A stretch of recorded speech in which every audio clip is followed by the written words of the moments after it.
La mise en scène est savamment travaillée. À la Maison-Blanche, Donald Trump fait son apparition, attendu par une nuée de photographes.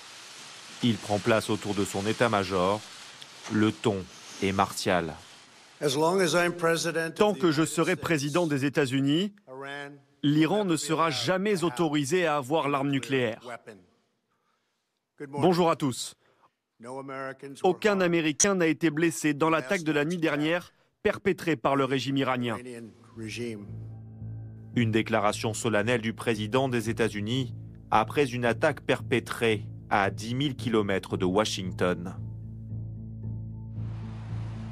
En pleine nuit, 22 missiles sont tirés vers deux bases irakiennes, Ain al-Assad, à l'ouest du pays, et Erbil, au nord.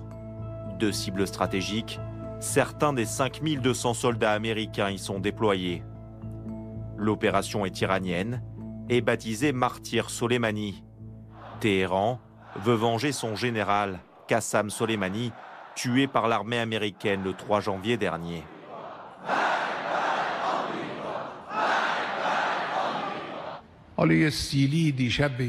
L'Amérique a été frappée comme une gifle en pleine face la nuit dernière.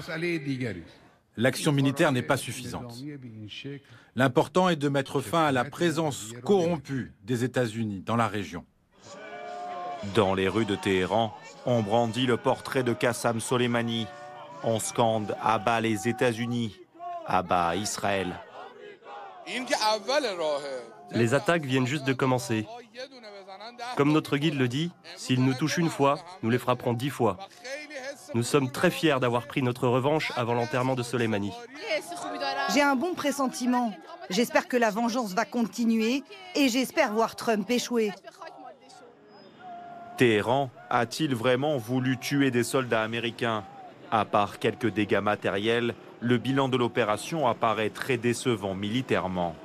C'est la première fois depuis bien longtemps que les Iraniens s'attaquent directement à des installations américaines. Ce sont des missiles balistiques qui ont été envoyés en clair. On envoie un message côté iranien, mais on explique aussi que si on avait voulu vraiment toucher des vies humaines, si on avait voulu vraiment faire énormément de dégâts, on l'aurait fait. Or, c'est pas du tout ce qui s'est passé. Une réponse maîtrisée, proportionnée. C'est une façon de dire nous respectons les règles internationales, au contraire des Américains. Une réponse maîtrisée, mais qui inquiète la communauté internationale. L'OTAN exhorte l'Iran à s'abstenir de toute nouvelle violence. La Turquie et la Russie appellent à la retenue. Israël se veut également ferme. Nous nous tenons fort contre ceux qui cherchent à atteindre nos âmes. Nous sommes déterminés et forts. Quiconque nous attaque recevra une riposte retentissante. Malgré la sévérité de son discours, notamment sur le nucléaire iranien, Donald Trump n'a pas annoncé de réplique militaire pour l'instant. Nos missiles sont gros, puissants, précis, mortels et rapides. Au peuple et aux dirigeants de l'Iran, nous voulons que vous ayez un avenir et un grand avenir. L'avenir que vous méritez. Un avenir de prospérité dans votre pays et d'harmonie avec les nations du monde. Les États-Unis sont prêts à embrasser la paix avec tous ceux qui la souhaitent. En attendant, c'est sur le terrain économique que va se jouer la guerre des nerfs avec l'Iran. Donald Trump a annoncé de nouvelles sanctions financières contre Téhéran.